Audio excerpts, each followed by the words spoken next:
ಸ್ವಾಗತ. ನಾನು ಶ್ರುತಿ ಪಾಟೀಲ್. ಭೀಕರ ರಸ್ತೆ ಅಪಘಾತದಲ್ಲಿ ನಟ ರವಿತೇಜ ಸಹೋದರನ ಸಾವು. ಟಾಲಿವುಡ್ನ ಚಿತ್ರರಂಗದ ಜನಪ್ರಿಯ ನಟ ರವಿತೇಜ್ ಅವರ ಹಿರಿಯ ಸಹೋದರ 46 ವರ್ಷದ ಭರತ್ ಅಪಘಾತದಲ್ಲಿ ಸಾವನ್ನಪ್ಪಿದ್ದಾರೆ. ಹೈದರಾಬಾದ್ನ ಬಳಿಯಲ್ಲಿ ಕಳೆದ ರಾತ್ರಿ ಘಟನೆ ನಡೆದಿದೆ. ಹೈದರಾಬಾದ್ನಿಂದ 50 ಕಿಲೋಮೀಟರ್ ದೂರದಲ್ಲಿರುವ ಶಾಮ್ಯಾಬಾದ್ ಮಂಡಲ್ ಎಂಬಲ್ಲಿ ಅಪಘಾತ ಸಂಭವಿಸಿದೆ. ವೇಗವಾಗಿ ಚಲಿಸುತ್ತಿದ್ದ ಭರತ್ ಅವರ ಕಾರು ಬಂದು ನಿಂತಿರುವ ಲಾರಿಗೆ ಡಿಕ್ಕಿ ಹೊಡೆದಿದೆ. ಅಪಘಾತದ ಬಳಿಕ ತಕ್ಷಣ ಆಸ್ಪತ್ರೆಗೆ ಸಾಗಿಸಿದ್ರು ಭರತ್ ಅವರ ಪ್ರಾಣ ಉಳಿಸಿಕೊಳ್ಳುವುದಕ್ಕೆ ಸಾಧ್ಯವಾಗಲಿಲ್ಲ. ಕಾರಣ ವೇಗವಾಗಿ ಚಲಿಸಿದ್ದೇ ಅಪಘಾತಕ್ಕೆ ಕಾರಣ ಅಂತ ಪೊಲೀಸ್ ವರದಿಯಿಂದ ತಿಳಿದು ಬಂದಿದೆ. ಈ ಹಿಂದೆ ಡ್ರಗ್ಸ್ ಸೇವನೆ ಮತ್ತು ಸ್ಮಗ್ಲಿಂಗ್ ಆರೋಪದಲ್ಲಿ ಭರತ್ ಅವರನ್ನ ಬಂಧಿಸಲಾಗಿತ್ತು. ತಿರುಮಲ ತಿರುಪತಿಯಲ್ಲಿ ಧೂಮಪಾನ ಮಾಡಿ ದಂಡೆತ್ತಿದ್ರು.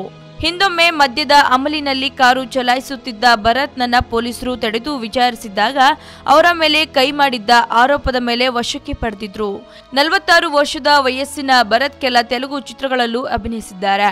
ಒಟ್ಟಾರೆ ವೇಗವಾಗಿ ಚಲಿಸುತ್ತಿದ್ದ ಭರತ್ ಅವರ ಕಾರು ಬಂದು ನಿಂತಿರುವ ಲಾರಿಗೆ ಡಿಕ್ಕಿ ಹೊಡೆದು ಸಾವನ್ನಪ್ಪಿದ್ದಾರೆ. ಅವರ ಆತ್ಮಕ್ಕೆ ಶಾಂತಿ ಸಿಗಲಿ ಅಂತ ನಾವು ಕೂಡ ಹಾರೈಸೋಣ. ಹಾಗೆ ವಿಡಿಯೋನ ಲೈಕ್ ಮಾಡಿ, ಶೇರ್ ಮಾಡಿ, ಮಿಸ್ ಮಾಡದೆ ಫಿಲ್ಮಿ ಬೀಟ್ಗೆ ಸಬ್ಸ್ಕ್ರೈಬ್ ಮಾಡಿ. ಹಾಯ್, ನಾನು ಶ್ರದ್ಧಾ ಶ್ರೀನಾಥ್. ಸ್ಯಾಂಡಲ್ವುಡ್ ಸುದ್ದಿಗಳಿಗೆ ಹಾಗೂ ನನ್ನ ಫಿಲ್ಮ್ಸ್ ಬಗ್ಗೆ ಏನಾದರೂ ಅಪ್ಡೇಟ್ಸ್ ಬೇಕಂದರೆ ಫಿಲ್ಮಿ ಬೀಟ್ನ ನೋಡ್ತಾ ಇರಿ ಹಾಗೂ ಯೂಟ್ಯೂಬ್ ಚಾನಲ್ಗೆ ಸಬ್ಸ್ಕ್ರೈಬ್ ಮಾಡಿ. Thank you.